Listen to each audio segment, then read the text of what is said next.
ဒီနေ့ဈေးထဲသွားရှာရှာပါပါတွေ့ရခဲ့တယ်ပေါ့နော်ငါခေါင်းဘွားရဲ့ခေါင်းသားတွေ့လို့ပေါ့နော်ဝယ်လာခဲ့တယ်ဗျငါခေါင်းဘွားကငချင်းမျိုးနဲ့ပဲဒါပေမဲ့သူ့ရဲ့အသားလည်းအရသာရှိတယ်ပုံမှန်ငချင်းတွေတဲ့ပေါ့နော်ခေါင်းကကျွန်တော်ကခေါင်းကြိုက်တဲ့အတွက်ပေါ့နော်ခေါင်းမဲ့ဝယ်လာတယ်ဗျသူ့ရဲ့ခေါင်းကလည်းတော်တော်လေးကိုအရသာရှိပါဗျဒီနေ့တော့ကျွန်တော်ငါးကောင်းဟင်းလေးချက်စားပါမယ်ဗျဟင်းချက်တာကတော့ထူးထူးဆန်းတော့မရှိပါဘူးဗျကျွန်တော်တို့ပုံမှန်ဗမာဟင်းတွေချက်သလိုပဲစီတက်ပြီးတော့ချက်မယ်ပေါ့နော်ဒါပေမဲ့ငါးကောင်းဖြစ်တဲ့ပေါ့နော်အစီနည်းနည်းပါတဲ့အတွက်ကျွန်တော်တို့စီကိုတော့ short ထည့်ပါတယ်စီတက်တဲ့ထဲကိုတော့ကြက်သွန်ဖြူနေခြင်းပေါ့နော်ငါးကောင်းကိုချက်မှဖြစ်တဲ့အတွက်တော့ကျွန်တော်ဇပလင်ကိုပါဇပလင်တစ်ချောင်းပေါ့နော်ထူရိုက်ပြီးတော့ထည့်ပြီးတော့စီတက်ပါတယ်ခင်ဗျာငါးတွေချက်တဲ့နေရာမှာပေါ့နော်ဇပလင်ကတော့အဓိက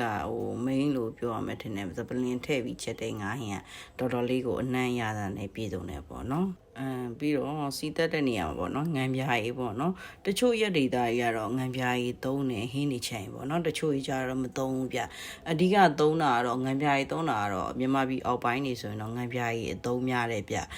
အထက်ပိုင်းမှာတော့ကျွန်တော်တို့တွေ့ရတာပေါ့နော်သူတို့ကငံပြားကြီးထက်ငပိစိမ့်စားပေါ့နော်ဓမင်းငပိကိုသူတို့ကသုံးတာများတယ်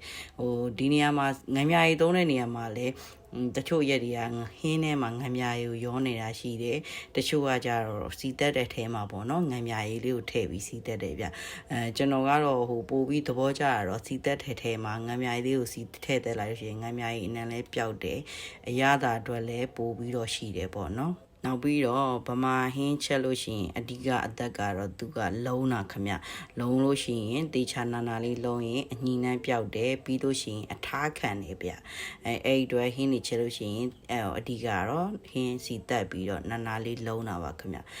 နောက်ပြီးတော့မှကျွန်တော်တို့လိုချင်တဲ့ရေချိုးစားရပြီးတော့အသားနူးနိုင်မဲ့ထင်းရလောက်တယ်ပေါ့နော်ရေပမာဏကိုထည့်ပါတယ်အင်းကျက်လောက်ပြီးဆိုတော့မှကျွန်တော်ကအနံ့အတွက်ပေါ့နော်ငြုတ်သီးစိမ်းရယ်ပြီးလို့ရှိရင်ရှမ်းနံနံရယ်ကိုထည့်လိုက်ပါရဲ့ဗျ